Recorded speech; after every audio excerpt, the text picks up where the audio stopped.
Hey, check out this next Shaq O'Neal video. Shaq, you're the first guy I thought of when I heard this news the other day. Of course, I talked to you and Charles and Kenny later that afternoon, but and then I saw that you had gotten a text from Kobe that morning, or Sharif had gotten one. How have you been over the last 48 hours, man? Well, as you know, it's already been the last couple months. Everybody called me, and then we found out it was confirmed, and haven't felt the pain that sharp in a while. 47 years old, lost two grandmothers, lost a Sarge, lost my sister, and now I lost a little brother. Our names will be attached together for what we did. People always ask about our relationship, and I tell them it's just like me and Charles. You got two strong-minded people that are going to get it done their way. We're going to say certain things. The respect will never be lost. But when it comes to be inside the lines and win, that's what me and him, that's what we did. That's what me and Charles, that's what we do. It was sort of like a triple stabbing to the heart, because after you cry and wonder about that, then I get back on the internet, Rick Fox is on the plane. So now I'm sick even more.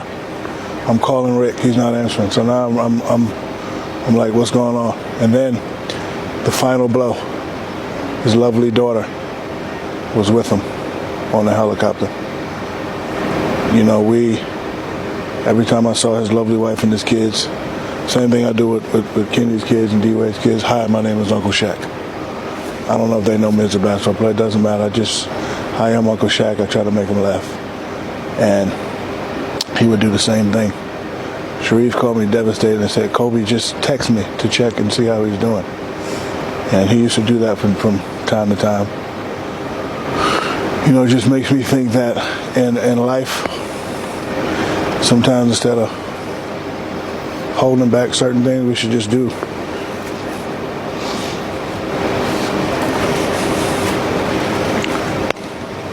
D-Wade. Hold on, look, gosh. Okay, go. We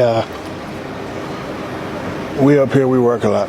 And I think a lot of times we take stuff for granted. Like, I don't talk to you guys as much as I need to. The fact that we're not going to be able to joke at his Hall of Fame ceremony. We're not going to be able to say, hi, I got 5, you got 4.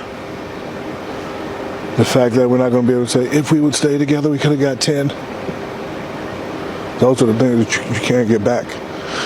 And with the loss of my father, my sister, and my thing, that's the only thing I wish I could just say something to him.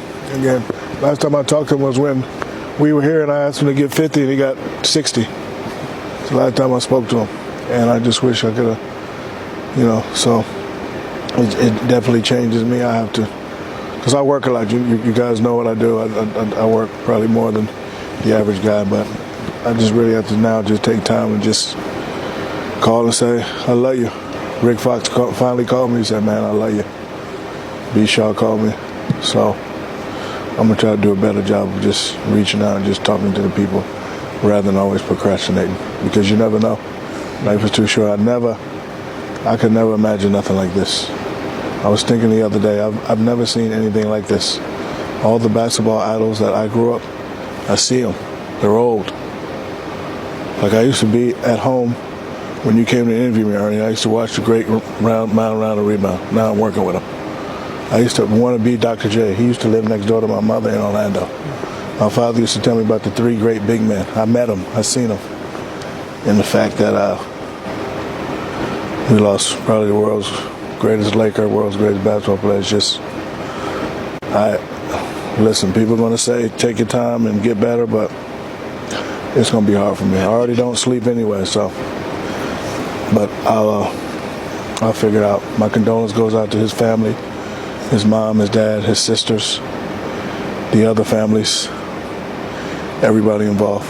Laker organization, I talked to Jeannie and Linda, and people here are hurting, especially in this organization. You know, some people have to get treatment, and some people just don't understand, because it hit all of us out of nowhere. I didn't want to believe it. I said to myself, I hope some butt-face made this up, and it's not true. I didn't want to believe it. And then after getting all the calls, and then you finally felt it was concerned, it just, you know, my spirit just left my body. I just wish I could be able to say one last thing to the people that we lost, because you know, once you're gone forever, and you know, we should never take stuff like that for granted.